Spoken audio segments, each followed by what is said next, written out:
Hello and welcome to the Analog Leftie. My name is Elise. I forgot to mention in my previous video that the Sailor Pro Gear Slim was the last fountain pen that I purchased in 2024. So today I thought, why not do a sort of roundup video and share with you some reflections and learnings that I had while using these pens in 2024. So let's get started.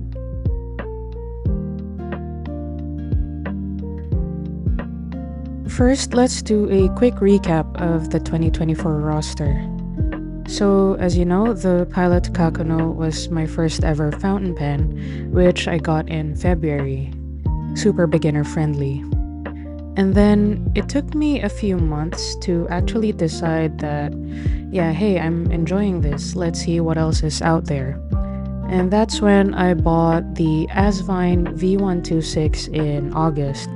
It's a vacuum filler, which, now that I think about it, is quite a huge leap from the Pilot Kakuno for a beginner fountain pen user. And then I got the Hongdian M2 in October, so I could get a feel for what a pocket fountain pen looks like or feels like. And then I got both the Pilot Metropolitan and Pilot Prera in November to see how Pilot's other entry-level pens are like. As you know, I really enjoyed my experience with the Kakuno, and both the Metropolitan and Prera, of course, did not disappoint. And then lastly, the Sailor Pro Gear Slim Manyo in Gourd is a 14 karat gold nib, which I got in the Philippines in December.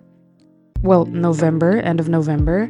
And I got it for myself as sort of a Christmas gift to cap the year. And that's what we're gonna be looking at today.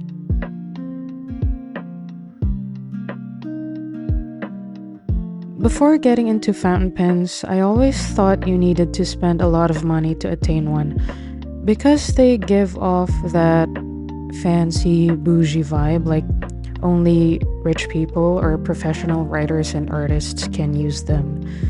But I learned that you don't have to break the bank to get started and have an actually good experience.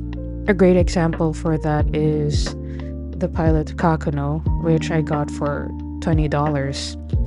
Actually, all of these pens except for one are below the $50 mark. And even still, there are other awesome fountain pens out there at a much lower price point. So, in this regard, I realized that this hobby does not discriminate. I can say that you don't have to have a lot of money or a fancy job to enjoy or use fountain pens.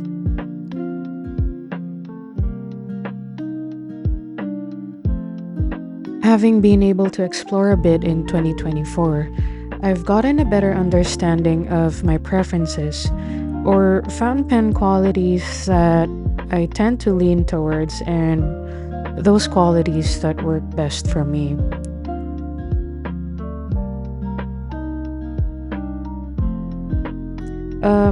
First, I just love Pilot's entry-level fountain pens.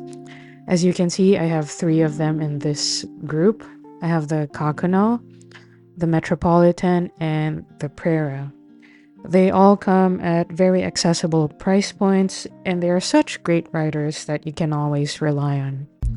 Granted, they're not perfect, they all have their own quirks, but these Pilot pens gave me such a great experience as a beginner that I'm still out here having fun, exploring, and learning about other fountain pens.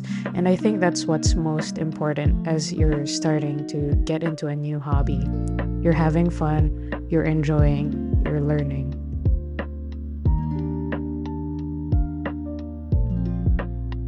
Aesthetically, I learned that I'm very drawn to minimalist, sleek, classic, some people would say boring looking fountain pens. As you can see from this assortment, dark and understated and earthy colors are very prevalent, save for one where I felt like going out of my comfort zone. This Pilot Metropolitan is so blue that I feel like you can spot this from a mile away. But definitely, I'm into very understated fountain pen colors.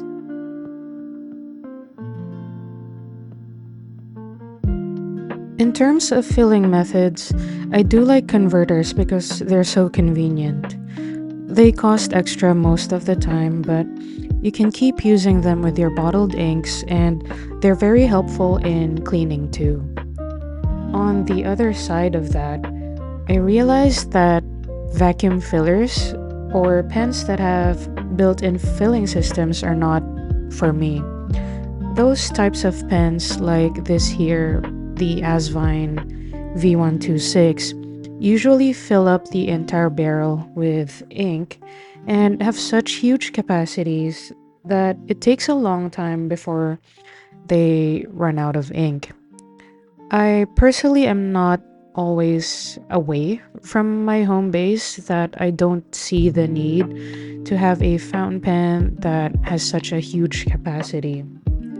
Which brings me to a related point that I quite like switching up my inks and ink pen combinations. I find it interesting to see how inks behave in different pens, and I like cleaning out my fountain pens. I really find the process therapeutic.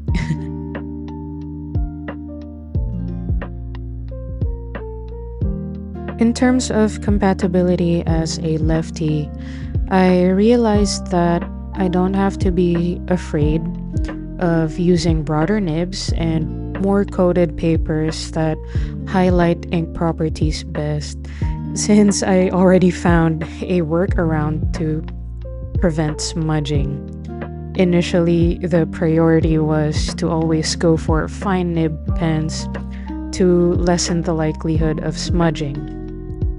And while I still prefer less coated papers that produce more audible feedback when I write, I do enjoy medium nibs now, like the Pilot Prera and Sailor Pro Gear Slim, because they have a great balance of being broad enough to show off ink shading, but also fine enough to produce lines that are proportional to the size of my handwriting and style.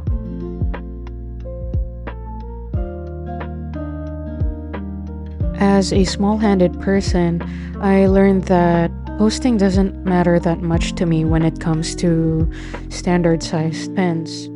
And with regards to pocket pens, I learned that the optimal size for me is somewhere in the middle of a full size fountain pen like this Pilot Metropolitan and a standard sized pocket fountain pen like this Hongdian M2. So in that case, pens like the Pilot Para and Sailor Pro Gear Slim are my ideal pocket fountain pen size.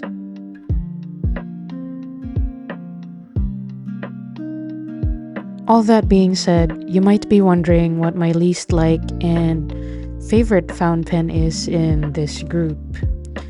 If I really have to pick, my least liked is the Hongdian M2 just because of the awkward handling situation.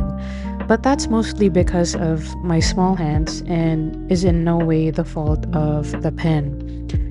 Getting this pen actually led me to realizing what pen size works best for me in terms of pocket fountain pens. So, mishaps are learning experiences.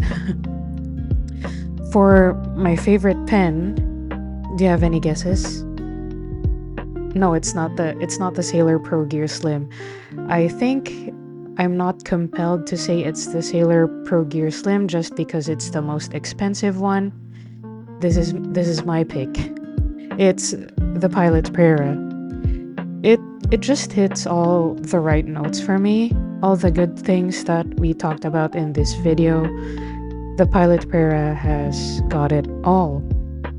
And if you're curious about my more detailed thoughts on each of these pens, I've made a video for every single one, which is in a playlist that I'll link up there.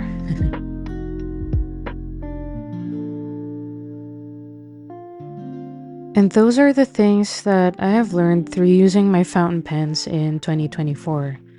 I really enjoyed doing this exercise because it gave me a better understanding of myself in relation to the fountain pen hobby.